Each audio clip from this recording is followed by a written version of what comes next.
नमस्कार साथियों, स्वागत आप सभी का हमारे YouTube channel MRM classes Jaipur पर। साथियों, मैं राहुल सोगन आप सभी को इस YouTube चैनल के माध्यम से साथियों राजस्थान का इतिहास वर्तमान समय में पढ़ा रहा हूं। साथियों, राजस्थान इतिहास की जो हमारी सीरीज है वो आज दूसरा वीडियो आएगा उस सीरीज का। साथियों, अब तक हमने राजस्थान का जो इतिहास है उसके अंदर प्रारंभ जो किया था वो मध्य काल से प्रारंभ किया था, मध्यकाल राजस्थान का इतिहास। उसमें साथियों हमने क्या क्या पढ़ा अभी तक? मेवाड़ क्या साथियों, मेवाड़ क्या है, मेवाड़ क्या है ये जाना साथियों। फिर मेवाड़ का जो प्रमुख राजवंश है कौन सा साथियों? गुहिल राजवंश। क्या? गुहिल राजवंश को प्रारंभ किया। मध्यकाल में हम पढ़ रहे थे प्रमुख राजवंश, प्रमुख राजवंशों में मेवाड़ का जो राजवंश है कौन सा? गुहिल राजवंश। फिर गुहिल राजवंश कब प्रारंभ हुआ, फिर गुहिल राजवंश किससे, प्रथम शासक कौन था, ये जो सब चीजें थी हमने पढ़ना प्रारंभ की है। साथियों, आज हमारा जो टॉपिक आया है वो कहां पे आया? अब साथियों, अब तक हमने गुहिल जो राजवंश थे उसकी बेसिक जानकारी प्राप्त की है, कहां से प्रारंभ हुआ, कब आया, कहां पे राज करता है, ये जो सब चीजें थी वो हमने साथियों गुहिल राजवंश के बारे में पढ़ी है। साथियों, अब जो है साथियों हम पढ़ने वाले हैं गुहिल राजवंश के एक नामी राजा, गुहिल राजवंश का एक नामी राजा था जिसका साथियों इतिहास में जो है वास्तविक वर्णन गुहिल राजवंश का कहां से प्रारंभ होता है साथियों? इसी राजा से प्रारंभ होता है साथियों। और ये लगभग 8वीं सदी के अंदर ये राजा हुआ था। 734 ईस्वी के लगभग इसका शासनकाल माना जाता है। इससे आगे पीछे है शासनकाल इसका। तो साथियों मैं आपको बता दूं, पहला जो हमारे मन में जो जहन में क्वेश्चन आता है ये बप्पा रावल व्यक्ति था कौन? कई बार आप पढ़ोगे तो ये मिलेगा कि बप्पा रावल जो है वो एक उपाधि है। क्या है साथियों? बप्पा जो रावल है वो एक उपाधि है साथियों। तो बप्पा रावल उपाधि है, तो ये वास्तविक में था कौन? इसका वास्तविक नाम क्या है साथियों? तो इसके वास्तविक नाम के बारे में चर्चा करें तो सर्वप्रथम इसके बारे में कर्नल जेम्स टोड ने कहा कि ये कौन था। कर्नल जेम्स टोड ने क्या कहा साथियों? पहला जो आएगा वो किसने कहा था साथियों? अपने कर्नल जेम्स टोड, घोड़े वाले बाबा ने, कर्नल जेम्स टोड। कर्नल जो जेम्स टोड थे, कर्नल जेम्स टोड ने क्या कहा? कर्नल जेम्स टोड ने साथियों कहा कि ये जो घोड़े वाले बाबा हैं, कर्नल जेम्स टोड ने कहा कि ये बप्पा रावल जो है वो कौन था साथियों? जिसका मैंने बताया कि गुहिल वंश प्रारंभ हुआ था ना, वो शीलादित्य ही बप्पा रावल है। क्या कहा इसने? कि वो जो शीलादित्य है वही शीलादित्य नामक राजा क्या है? बप्पा रावल है। कर्नल जेम्स टोड ने ये कहा, इसने बताया भी यही था कि गुहिलों का जो वंश प्रारंभ हुआ था वो शीलादित्य के पुत्र गुहिल से हुआ था साथियों। उसके बाद में दूसरे जो इतिहासकार आए अपने पास में साथियों, ये जो इतिहासकार राजस्थान के एक महान इतिहासकार के रूप में जाने जाते हैं, जो मैं आपको दूसरे नंबर पर बताऊंगा साथियों, वो है कविराजा श्यामल दास। इनकी पुस्तक है साथियों जिसने राजस्थान के इतिहास के बारे में परचम गाड़ रखे हैं। इनकी पुस्तक को जो है उसके अंदर राजस्थान का इतिहास बहुत ही अच्छे तरीके से वर्णन किया गया है साथियों। तो दूसरे नंबर पर किन्होंने कहा साथियों? कर्नल जेम्स टोड नहीं साथियों, कविराजा श्यामल दास। कविराजा जो श्यामल दास थे, कविराजा श्यामल दास ने क्या कहा साथियों? कविराजा श्यामल दास ने क्या कहा कि बप्पा रावल कौन था? तो इनकी बात करें तो साथियों कविराजा श्यामल दास ये प्राचीन काल के इतिहासकार थे। प्राचीन काल के इतिहासकार थे, मतलब आधुनिक काल में थे मगर पुराने इतिहासकार थे। ये थोड़ा नया था, ये और भी थोड़ा वो था। तो साथियों ये जो है कविराजा श्यामल दास जी, इन्होंने क्या किया साथियों? कविराजा श्यामल दास जी का निधन जो हुआ था 1947 में हुआ था साथियों, जब अपने देश के आजादी के वर्ष के समय, उस वर्ष में कविराजा श्यामल दास जी हमारे मध्य से गुजर गए साथियों। तो कविराजा जो श्यामल दास जी हैं इनकी पुस्तक आती है वीर विनोद। कई बार पूछा जाता है वीर विनोद पुस्तक के लेखक कौन है? कविराजा श्यामल दास। तो साथियों अभी जो अपन को बेसिक बात करनी है वो करनी है बप्पा रावल। बप्पा रावल के बारे में कविराजा श्यामल दास ने क्या कहा? कविराजा श्यामल दास ने कहा कि ये जो शीलादित्य का पुत्र है, शीलादित्य जो है वो बप्पा रावल नहीं था, शीलादित्य का जो पुत्र था, पोता, शीलादित्य का पुत्र जो पोता, तो शीलादित्य का जो पुत्र था वो कौन था साथियों? महेंद्र। कौन था साथियों? महेंद्र। और महेंद्री जो है साथियों क्या है? वो कौन है? महेंद्री जो है वो क्या है? बप्पा रावल है। किनके अनुसार? कवि राजा श्यामल दास ने कहा कि शीलादित्य जो राजा कर्नल जेम्स टोड ने बताया है उसका एक पोता हुआ करता था, कौन? महेंद्र। और वो जो महेंद्र है वही क्या है साथियों? बप्पा रावल है। परंतु साथियों इन दोनों ने जो बताया उनका कोई लॉजिक नहीं निकलता है, मतलब कोई वास्तविक साक्ष्य नहीं है जिसके आधार पर मान लिया जाए कि इन दोनों ने जो बताया है वो सत्य है। इन्होंने कोई रिसर्च नहीं की इन दोनों ने। अब जो तीसरे नंबर पर जो लेखक आते हैं राजस्थान के, ये भी इन्होंने आधुनिक राजस्थान को जो है साथियों रिसर्च के आधार पर इतिहास उपलब्ध करवाया। रिसर्च करके जो वर्तमान का राजस्थान है उसको रिसर्च करके लोगों के बीच में लाके रखा साथियों। इतिहास को जो है वर्तमान राजस्थान में किन्होंने रखा? गौरीशंकर, इतिहासकार गौरीशंकर हीराचंद ओझा। कौन है साथियों? गौरीशंकर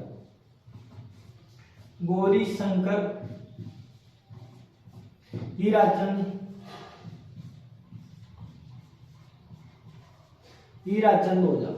तो साथियों ये जो गौरीशंकर हीराचंद ओझा जी है, गौरीशंकर हीराचंद ओझा जी ने क्या कहा साथियों? गौरीशंकर जो हीराचंद ओझा जी है साथियों, इन्होंने क्या कहा? भैया आप जो लोग दोनों बता रहे हो ना वो तो जो है वो आपने कोई रिसर्च नहीं किया, मगर मैंने क्या है ना रिसर्च किए। गौरीशंकर हीराचंद जी का निधन साथियों वर्ष 2022 में हुआ था। ये राजस्थान के एक महान इतिहासकार थे साथियों। इन्होंने बताया कि साथियों तुम दोनों ने जो है वो क्या नहीं किया? रिसर्च नहीं किया, मगर इसने बोला कि हम जो है इतिहास को पढ़ते हैं तो कई जगह पर एक नाम देखने को मिलता है। क्या साथियों? खुमान। क्या देखने को मिलता है? खुमान। और खुमान को इतिहास में क्या लिखा गया है साथियों? खुमान को इतिहास में बप्पा का पुत्र बताया गया। क्या है साथियों? बप्पा का पुत्र बताया गया है। अब जो लोग इतिहास के रिसर्च करता है उन्होंने कहा हाँ भाई खुमान को बप्पा का पुत्र है, तो इससे असली नाम कैसे पता चलेगा? बप्पा का असली नाम क्या था? तो साथियों फिर गौरीशंकर हीराचंद ओझा ने कहा कि कहीं जगह पर हमें इतिहास में यह भी देखने को मिलता है कि खुमान के पिता का क्या नाम था? राजा खुमान जो थे उनके पिता का नाम क्या था साथियों? वो नाम था कालभोज। क्या था साथियों? कालभोज। क्या था साथियों? कालभोज। तो गौरीशंकर हीराचंद ओझा जी ने सर्वप्रथम बताया था कि बप्पा रावल का वास्तविक नाम क्या था साथियों? बप्पा रावल का जो वास्तविक नाम था वो क्या आता है साथियों? कालभोज। क्या आता है साथियों? कालभोज जो है बप्पा रावल का वास्तविक नाम था। क्या था? कालभोज बप्पा रावल का वास्तविक नाम था साथियों। अब लोगों ने कहा कि जब कालभोज बप्पा रावल का वास्तविक नाम था तो ये बप्पा रावल क्या है साथियों? क्या ये जो बप्पा रावल है वो क्या है साथियों? तो बप्पा रावल के बारे में साथियों मैं आप लोगों को बता दूं कि ये जो रावल शब्द है, रावल जो शब्द है साथियों वो राजकुलों से संबंधित होता है। जो राजकुल से संबंधित होते थे वो रावल होते थे, जो महान राजकुल से संबंधित होते थे वो महारावल होते थे साथियों। और बप्पा, रही बात बप्पा शब्द की साथियों, तो मेवाड़ जो है उसकी सीमा वागड़ प्रदेश से लगती थी। और वागड़ की सीमा किससे लगती थी साथियों? वागड़ की जो सीमा है वो गुजरात से लगती थी। और गुजरात में और राजस्थान के दक्षिणी इलाकों के अंदर साथियों ये जो बप्पा शब्द है वो बाप जी के लिए प्रयोग किया जाता है। और बाप जी एक आदरजनक या सम्मानजनक जो शब्द है उसके रूप में प्रयुक्त किया जाता है साथियों। तो बापू जी कैसे कहा था? क्योंकि सबका जो रखवाला था वो कौन था? कालभोज था, तो इनको बप्पा कहने लगे। और जो ये राजकुल से संबंधित था तो इन्हें रावल के नाम से जाना लगा। पहले के जो लोग थे वो बोलते थे बाप जी रावल आए हैं, बाप जी रावल हमारे राजा हैं। उसके बाद में साथियों कौन सा आया? तो इनका नाम तो बाप जी था, बाद में रावल और जुड़ गया तो बप्पा रावल की उपाधि हो गई इनकी साथियों। उसके बाद में साथियों इनका क्या हुआ? जैसे कि महात्मा गांधी को बापू कहा जाता है वो सबके पिता थे, इसलिए नहीं साथियों, उसको इसलिए कहा जाता है क्योंकि वो गुजरात से संबंधित थे और गुजरात के अंदर बापू शब्द एक सम्मानजनक शब्द है साथियों। तो बप्पा रावल का वास्तविक नाम हमें क्या प्राप्त होता है साथियों? कालभोज प्राप्त होता है। ये लिख लीजिएगा साथियों, आप इनका स्क्रीनशॉट ले लीजिए ताकि आप लोग आसानी से समझ सको इन चीजों को। उसके बाद में साथियों मैं आप लोगों को जो आगे की कक्षा है उसमें बताऊंगा इसने बप्पा रावल को राज कहां से मिला था साथियों। तो साथियों इसका जल्दी से एक स्क्रीनशॉट ले लीजिए साथियों।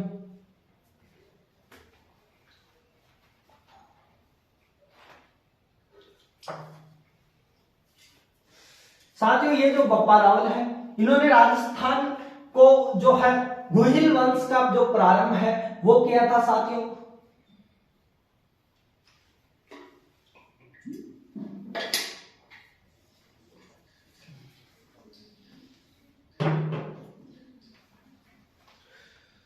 तो उम्मीद है साथियों आप सभी ने ये जो बप्पा रावल से संबंधित थी, जो इतना पढ़ाया वो समझ में भी आया होगा और स्क्रीनशॉट भी ले लिया होगा साथियों। अब मैं आप लोगों को जो है बप्पा रावल की जो आगे की कहानी बताता हूँ साथियों। हम कहानियों के साथ में याद करते हैं क्या साथियों, हम जो लोग हैं वो हमारे यहाँ पर यूट्यूब चैनल पर कहानियों के साथ में बच्चों को इतिहास याद करवाया जाता है, कहानियां सुना सुना के बच्चों को इतिहास याद करवाया जाता है साथियों। तो साथियों अब हम बात करते हैं बप्पा रावल, पढ़ेंगे तो अभी अपन बप्पा रावल राजा कैसे बने, बप्पा रावल के बचपन की जो कई कहानियां हैं उनके बारे में भी बात करेंगे साथियों। तो ऐसा कहा जाता है कि बप्पा रावल नामक जो व्यक्ति था, ये कालभोज नामक जो व्यक्ति था साथियों, पहले जो है नागदा उदयपुर में रहता था। कहां पे साथियों, नागदा उदयपुर में रहता था, नागदा उदयपुर में रहता था। और नागदा में रहते हुए ये जो बप्पा रावल है, इनके गुरु थे हारित ऋषि। इनके जो गुरु थे वो कौन थे साथियों, हारित ऋषि जो इनके गुरु थे।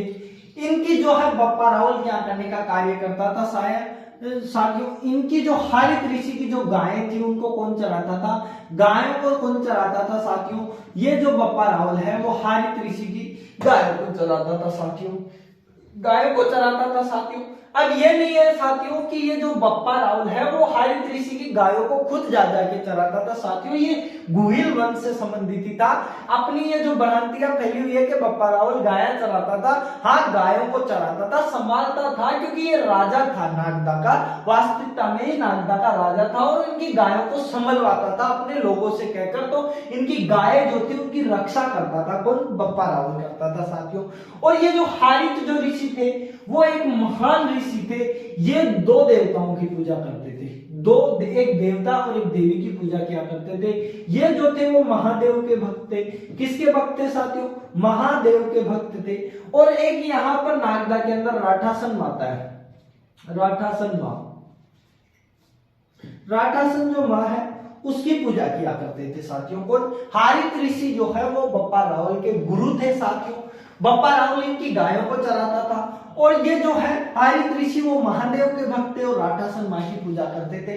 अब मैं आपको इसकी इंटरेस्टिंग स्टोरी सुनाता हूँ कि बप्पा रावल कैसे मेवाड़ का राजा बना, नागदा से जो है कैसे मेवाड़ का राजा बना। तो साथियों ऐसा कहा जाता है कि जब हारित ऋषि का अंतिम समय आने लगा तो ऋषियों को पहले ही पता लग जाता था अंतिम समय आ रहा। हारित ऋषि ने कॉल किया किसको, बप्पा रावल को, आजा चले आजा।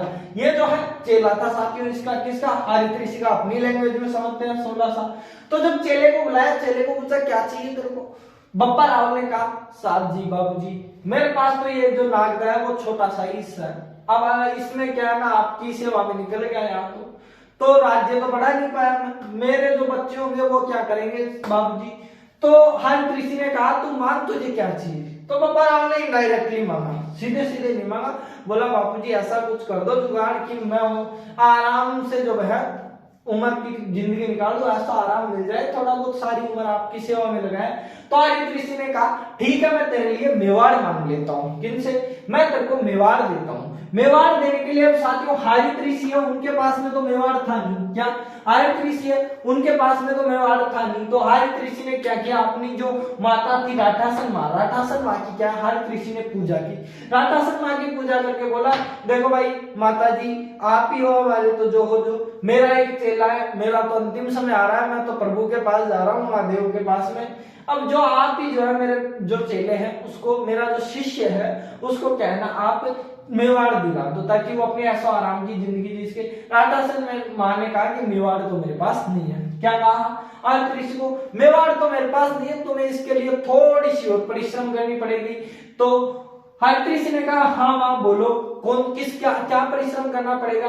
तो राठासन माँ ने कहा कि भाई तू जो है ना, तू जो है वो क्या कर, महादेव की पूजा कर। तो हारित ऋषि ने कहा महादेव तो मैं, महादेव का तो भक्ति हूँ, महादेव की तो मैं पूजा करता हूँ। तो राठासन माँ ने कहा तब ठीक है। तो हारित ऋषि ने फिर क्या किया, महादेव की आराधना की, तपस्या की, और जब महादेव प्रकट हुए तो उन्होंने महादेव से जो है वो बप्पा रावल के लिए क्या मांगा साथियों, मेवाड़ का राज्य मांगा था। ये तो थी जो स्टोरी थी साथियों, ये तो थी स्टोरी थी। अब ये जो है नागदा का राजा हुआ करता था, कहाँ का साथियों, नागदा का जो राजा हुआ करता था। अब जब गुरु गए गुरु ने आशीर्वाद दे दिया, महादेव का आशीर्वाद मिल गया कि तू चित्तौड़ को जीतेगा।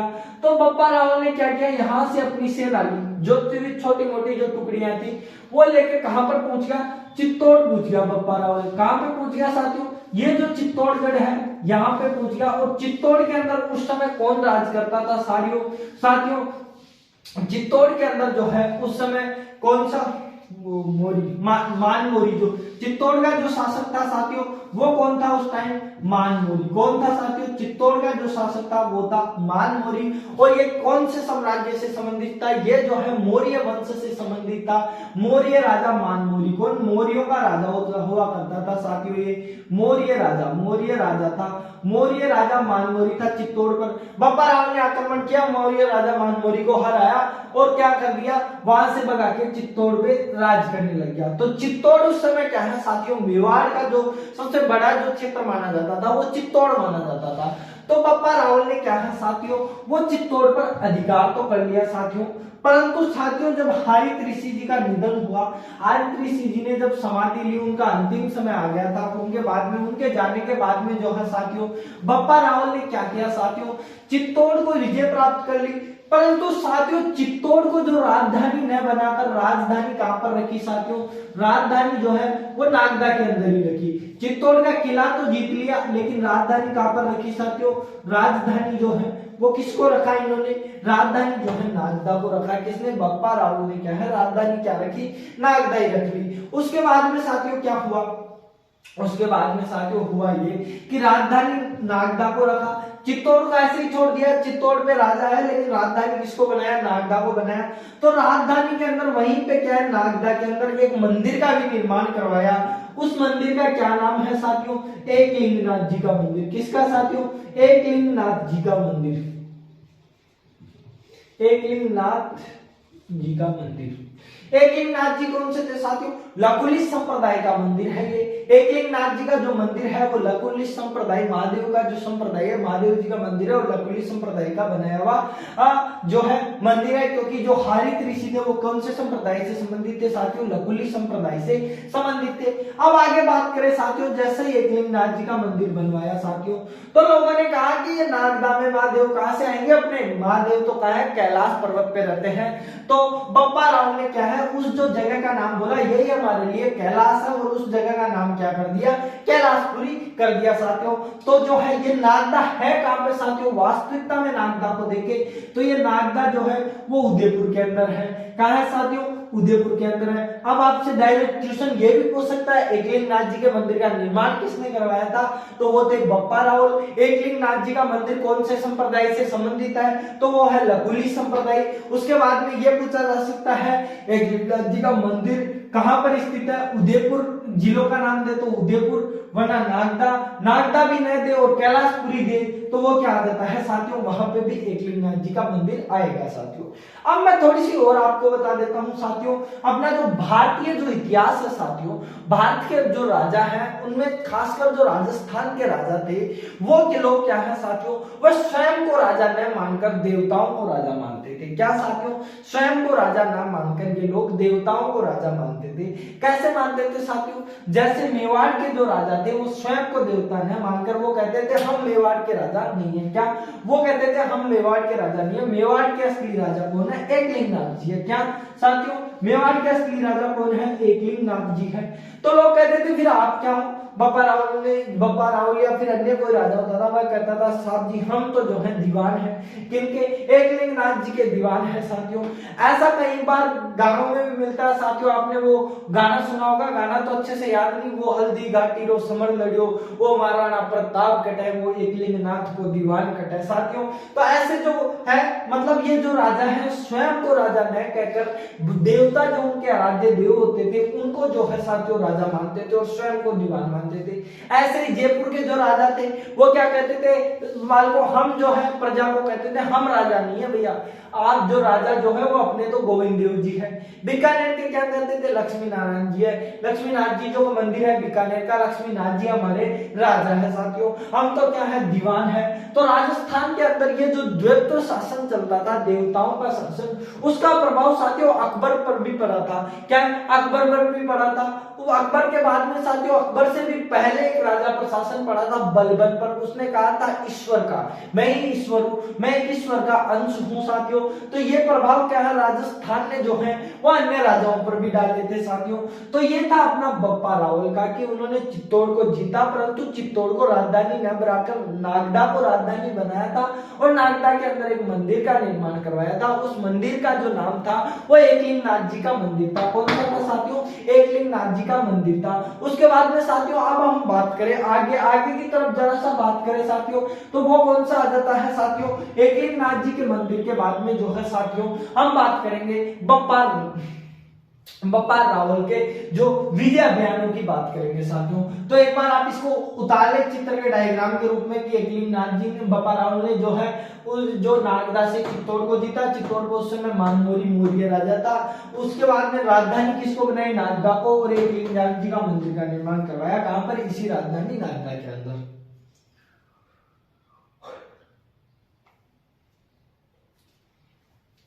तो उम्मीद है साथियों आप सभी ने इसका स्क्रीनशॉट ले लिया होगा साथियों।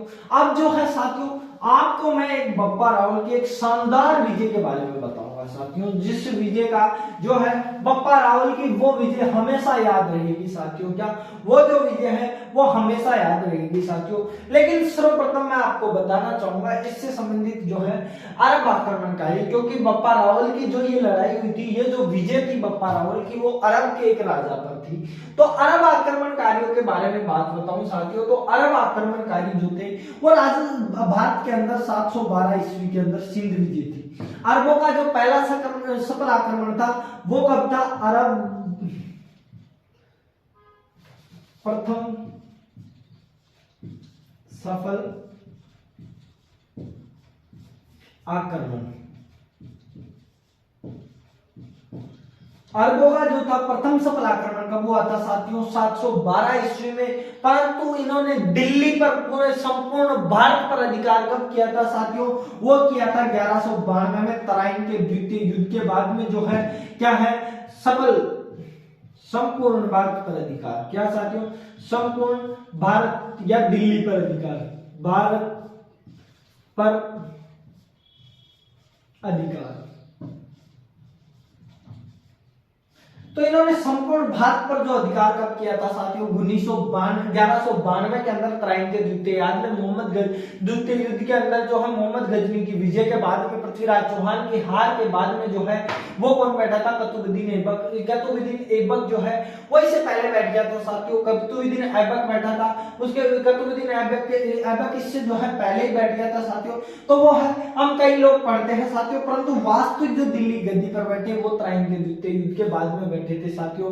तो अब जो बात करें साथियों संपूर्ण भारत पर राज कब हुआ था, 1192 के बाद में हुआ था। अब जो हम है वो बात करेंगे साथियों, तो वो बात करते हैं, पहला जो क्वेश्चन आता है 712 से 1192 के बीच में जो 480 साल थे, वो 480 साल अरब दिल्ली तक ही नहीं पहुंच पाए। क्या 480 सालों में जो अरब थे वो क्या दिल्ली तक ही नहीं पहुंच पाए थे साथियों। तो साथियों इसका कारण है, हाँ दिल्ली तक नहीं पहुंच पाए थे अरबों को जो है सिंध पे ही रोक दिया था, जबकि सिंध से भी वापस खदेड़ दिया था। तो वो किन किन राजाओं ने खरीदा, तो साथियों ये राजस्थान की 7वीं कक्षा की जो एनसीईआरटी है उसमें एक क्वेश्चन बकायदा पूछा भी गया कि जब 712 ईस्वी के अंदर प्रथम सफल आक्रमण हुआ था तो 1192 ईस्वी कैसे लगे संपूर्ण भारत पर अधिकार करने में अरबों को। तो साथियों उसका जो मेन रीजन आता है वो ये आता है साथियों, वो क्या आता है साथियों, ये आता है संपूर्ण जो मेन रीजन है वो क्या आता है कि राजस्थान, वहां पे लिखा हुआ है कि राजस्थान के वीरों ने जो है वो 480 सालों तक अरबों को रोक के देखा था साथियों। अरबों को जो है 480 सालों तक कौन से राजाओं ने रोका था, तो वो थे राजस्थान के राजा, जिन्होंने अरबों को सिंध से आगे नहीं बढ़ने दिया था साथियों। चाहे वो बप्पा रावल के रूप में हो या कुमार के रूप में हो या नागभट्ट के रूप में हो, प्रतिहार राजा भी शामिल थे, तो राजपूत राजवंश भी उसके अंदर शामिल था साथियों। राजस्थान के प्रत्येक राजवंश के लोग राजाओं ने जो है अरबों को आगे आने से रोका था साथियों। तो ये जो बप्पा रावल है अब इनके बारे में बात करते हैं साथियों। ये तो था अपना थोड़ा सा अलग हट के जो टॉपिक था वो था साथियों, परंतु अब जो है हम बात करने जा रहे हैं वो जो राजा है जिस राजा से जो है बप्पा रावल ने विजय प्राप्त की थी साथियों, तो वो राजा कौन से थे साथियों, तो एक गजनी का एक राजा हुआ करता था साथियों, मोहम्मद जो गजनवी आया था वैसे ही गजनी का एक राजा हुआ करता था साथियों, गजनी का एक राजा हुआ करता था साथियों, सलीम जो है वो गजनी का राजा हुआ करता था साथियों। इसने क्या है, एक बार भूल से जो है सिंध के आगे पैर पसार कर राजस्थान की तरफ आक्रमण कर दिया। इसने क्या कहा कि राजस्थान के राजा रोक रहे हैं, तो सलीम ने क्या है भाइयों राजस्थान की तरफ आक्रमण कर दिया। परंतु इस सलीम का इस बार पाला किससे पड़ गया था साथियों, वो पड़ गया बप्पा रावल से। किससे साथियों, बप्पा रावल से सलीम का पाला पड़ गया। बप्पा रावल और सलीम के बीच में इतना भयानक युद्ध हुआ था साथियों कि ये जो सलीम है वो यहाँ से भागकर भारत से भाग गया था साथियों। और कहां पर पहुंच गया, वापस गजनी पहुंच गया था साथियों। परंतु बप्पा रावल ने वहां तक भी पीछा नहीं छोड़ा था साथियों। ऐसा कहा जाता है कि मेवाड़ का पहला राजा हुआ था जिसने अंतरराष्ट्रीय सीमा के पार जाकर, कहां पर जाकर, अफगानिस्तान में जाकर, गजनी में जाकर जो है सलीम को हराया और वहां पर अपने भांजा को राजा बनाया था। किसको, बप्पा रावल ने अपने जो खुद का जो भांजा था उसको राजा बना दिया था। सलीम जो है वो अफगानिस्तान से भी आगे भाग गया था साथियों। इतिहास में जो है लिखित साक्ष्यों में तो हमें यहीं तक मिलता है, परंतु जब आप मेवाड़ के लोगों की मुख जबानी कहानियां सुनोगे साथियों तो उनमें आप लोगों को देखने को मिलेगा कि वो बताते हैं कि आगे जो बप्पा ने है वो ईरान तक का क्षेत्र भी विजिट कर लिया था साथियों। परंतु जो वास्तविक जो आंकड़े मिलते हैं वो कहां तक, गजनी तक के मिलते हैं साथियों। तो राजस्थान में एक ऐसा राजा भी हुआ था साथियों जिसने गजनी में जाकर अपने भांजे को राजा बनाया था साथियों। अब जो है साथियों बप्पा रावल जो जा रहे थे इससे लड़ने, एक और इंटरेस्टिंग फैक्ट आता है साथियों, जब बप्पा रावल सलीम से लड़ने जा रहे थे तो अपनी लाखों की तो सेना थी इसके पास में। तो बप्पा रावल जब जा रहे थे अपनी सेना को लेकर तो बीच के अंदर जब रुके तो एक जगह रुके थे साथियों, पाकिस्तान में है वर्तमान में वो जगह। वहां पर जो है बप्पा रावल एक जगह रुके थे। जब रुके तो साथियों बड़ी सेना होती है तो आसपास के लोगों ने वहां पर दुकान लगा ली ताकि सैनिकों को जो आवश्यकता की चीजें चाहिए। धीरे धीरे जब 10-15 दिन वहां पर रुके सैनिक तो वहां पर एक जो है दुकानें वगैरह लग गई तो लोग वहीं पर रहने लग गए। तो वो जो लोग क्या है उस शहर को क्या है पहले जो है रावलपिंडी का नाम पड़ गया साथियों। किसका, रावलपिंडी का नाम पड़ गया साथियों। अब ये रावलपिंडी का नाम क्यों पड़ा साथियों, पहला तो रावलपिंडी का नाम इसलिए पड़ा साथियों कि जब यहाँ के लोग आकर यहाँ पर रहने लगे तो इस पे जो लोगों को पूछते कि भाई आप कहां से हो, तो ये लोग कहते थे भाई मैं उस गांव से हूं जहां पर रावल रुका था। तो पंजाब के अंदर जो है, पंजाब से जुड़ा हुआ है ये हिस्सा, पाकिस्तान में गया वर्तमान के अंदर, तो पंजाब में गांव को पिंड कहा जाता है। तो धीरे धीरे रावल के पिंड, रावल दा पिंड, रावल दी पिंडी, रावलपिंडी हो गया साथियों। और वर्तमान में जो ये पाकिस्तान का एक बहुत बड़ा शहर है, कौन सा, रावलपिंडी, वो किसके नाम पे है साथियों, राजस्थान के एक राजा बप्पा रावल के नाम पे क्या है, रावलपिंडी शहर का नाम पड़ा हुआ है साथियों। तो ये जो थी ये विजय जो है बप्पा रावल की वो लगभग कब की बताई जाती है, 734 ईस्वी में बताई जाती है साथियों। कब बताई जाती है, 734 एडी या ईस्वी के अंदर बताई जाती है साथियों। तो अब जो ये थी ये मैंने साथियों क्या है जो बप्पा रावल की जो है ये जो बप्पा रावल की विजय बताई थी साथियों। अब बप्पा रावल की जो है साथियों एक तो उपाधियां भी थी। उपाधियां मैं आपको इधर बता देता हूं। उपाधियां जो थी, पहली जो उपाधि थी वो कौन थी साथियों, हिंदू सूर्य।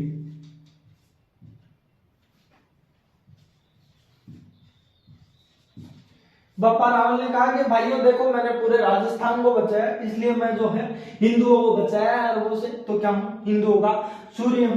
दूसरी जो बप्पा रावल की उपाधि बनती है साथियों वो कौन सी उपाधि थी, वो उपाधि थी साथियों चकवे। कौन सी साथियों, इसको सही से लिख देते हैं, चकवे। चकवे नामक जो है उपाधि धारण की थी। किसने धारण की थी साथियों, वो बप्पा रावल ने की थी। चकवे का जो अर्थ होता है साथियों वो क्या होता है साथियों, चक्रवर्ती। क्या होता है साथियों, चक्रवर्ती। तो ये था साथियों हमारा जो टॉपिक था वो कौन सा टॉपिक था साथियों, आज का जो हमारा ये टॉपिक था वो टॉपिक था साथियों बप्पा रावल से संबंधित। साथियों आप लोगों को जो है हमने बप्पा रावल के बारे में बताया साथियों, तो उम्मीद है साथियों आप लोगों को समझ में आया होगा। यदि वीडियो समझ में आया है साथियों तो लाइक कीजिएगा, कमेंट कीजिएगा और अपने अन्य मित्रों के साथ में भी शेयर कीजिएगा ताकि वो लोग भी इससे जो है ज्ञान